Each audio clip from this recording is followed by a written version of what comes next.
Hello guys, ako si Mia. At eto si ate.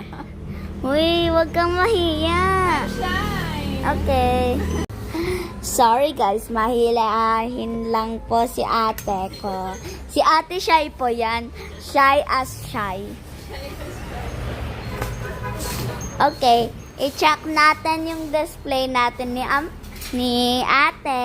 Si ate Shy. Po, yan po ang dinisplay natin.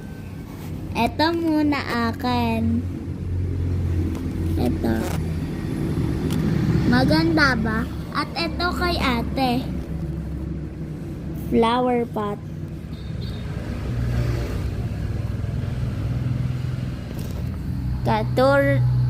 Sino kaya ang mas maganda? Akin o kay ate?